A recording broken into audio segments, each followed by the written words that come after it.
Hi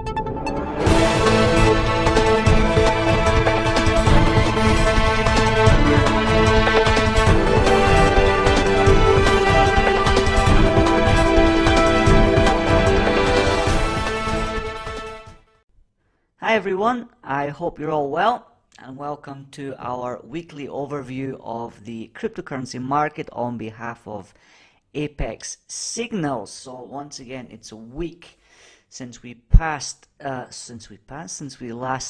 spoke. You can see on the screen here the monthly chart for overall market capitalization. The past week can be seen over here to the right, and while there's been nothing hugely dramatic over the past 7 days, the general downtrend has continued unchecked for now. So a week ago we were at about between 250 and 260 billion overall market capitalization, and that was last Friday, and we're now down to around 236 billion heading into lunchtime on Friday European time. So the slide has continued. There's not been any major negative news this week. Last week, of course, we had the BitHump hack, and there was also this very negative report which had been released by the International Bank of Settlements. The International Bank of Settlements is essentially the central bank for central banks. It's perhaps not surprising that they might have a slightly negative disposition towards the cryptocurrency sector, but nonetheless, the report that they brought out was extremely hard-hitting and very critical of the existing cryptocurrencies and their scalability, particularly. And the report posited an opinion that it didn't believe that cryptocurrencies would, in their present format, in terms of the way that transactions are verified, would ever become a true truly viable potential currency, because when the amount of transactions increases a lot, then the current blockchains have difficulty processing them on time.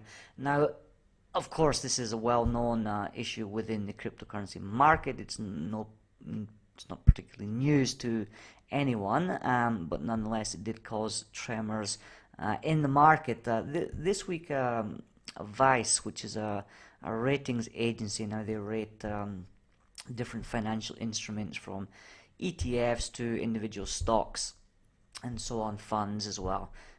They have a crypto unit, and they defended the crypto sector to an extent against the criticisms of the Bank of International Settlement, and their focus was on market participants not getting too caught up on the existing blockchain technology which is out there, because they believe that as we develop and as the market develops, then blockchains will be improved upon and made more efficient, and eventually those scalability issues will be overcome.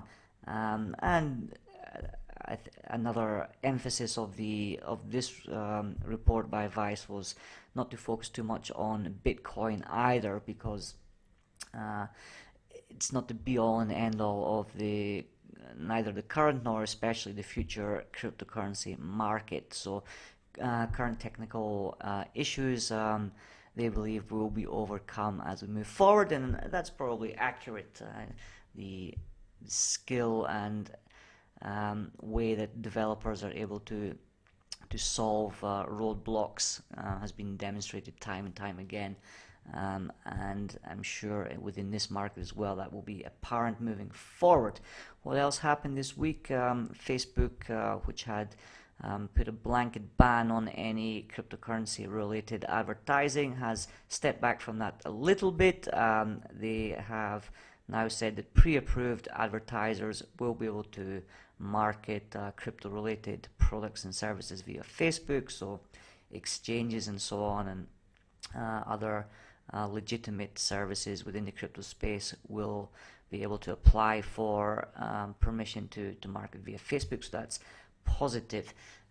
Speaking of Bitcoin, if we just flip over to the Bitcoin chart, we've now dropped below $6,000 for the second time this month. So you can see here that that also happened around last weekend on Sunday, and today, this morning, we've again dropped below 6,000. So we were sitting around the 5,900 level, or just over that, when I drew this chart not drew it, but I copied it about half an hour ago, and I don't believe much has changed too much in the meanwhile.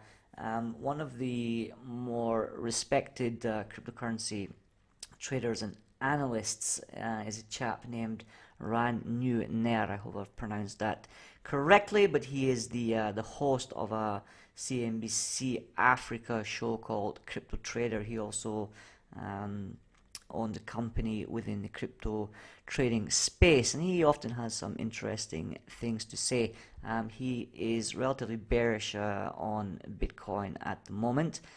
He has predicted that prices will drop to around 5,350 within the next couple of weeks, and could potentially keep sliding down towards the 5,000 mark over July. However, he is a long-term bull, and he does think that the current downward trend of the market is a good buying opportunity for bulls who understand the technology.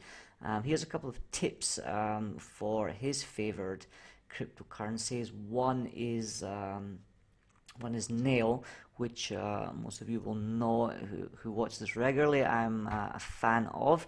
It's known as the Chinese Ethereum, and it's like Ethereum, a smart contract. And that platform, it has nice technology, and I think just the fact that it's Chinese and the market there is so big is a very strong plus for Nail, and as far as we can see, there is some traction being achieved in terms of the amount of projects being carried out on the Nail blockchain. So that's an interesting one to keep an eye on, take as a tip. And the other is Cardano. Now, I actually did a little bit of new research on Cardano, because it's not a cryptocurrency I'm completely unfamiliar with, but my knowledge is probably less than on some of the other major cryptocurrencies. Cardano was at one point the fifth largest cryptocurrency by market capitalization. Last year it was launched in 2017 after a 2016 ICO, so some mirrors of EOS there to some extent. The co-founder of Cardano is a chap named Charles Hoskinson, who was a co-founder of Ethereum. So when Vitalik was putting Ethereum together, Hoskinson was very much alongside him, and he left Ethereum to go his own way due to, again, scalability issues that he saw within the Ethereum blockchain. And Cardano was positioned as a third generation blockchain cryptocurrency, with Bitcoin being first generation, Ethereum being second generation. And two of the main problems that Cardano used to solve, it's pretty complicated technology, you should look into it, but two of the main things are the idea that the scalability issue would be solved, and also that it would be compatible across different blockchains and software, so there would be less limitations from that point of view. He saw that the fact that different major blockchains were incompatible in terms of working together is a big issue within the industry, and he sought to solve that. Now, it's very cheap at the moment, Cardano. I think it's currently around 11 cents. It was up at $1.22 at the beginning of the year, so it suffered a much bigger drop than most of the other cryptocurrencies in terms of percentage.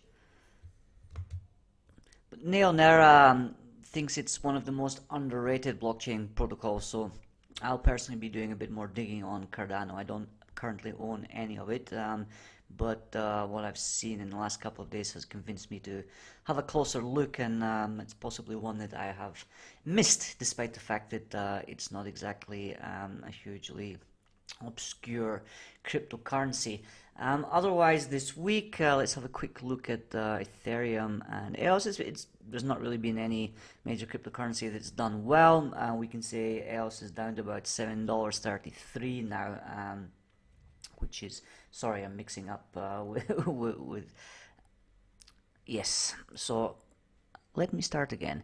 EOS is down to about $7.33 now, so that's it's over a loss of over half of the value, just heading up to the end of the ICO.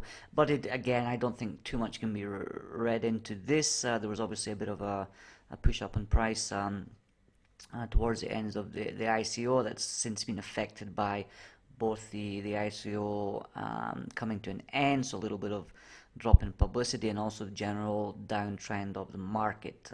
So I'm personally not overly concerned about that slide at the moment. And then finally we have a quick look at Ethereum, and that's Cardano, and that's EOS, that's overall market cap, and finally Bitcoin, and of course the last one as always is Ethereum. So Ethereum has dropped to 416 this morning. We're at 476 at the beginning of the week. I wonder about Ethereum. I mean, it has a lot of strength from the fact that so many ICOs, or the vast majority of ICOs, and a lot of work going on the platform. So it has a strong market position. But I just wonder, in terms of going forward, how robust it will prove in the face of the increasing competition from new generation Ethereum, smart contract and dApp platforms.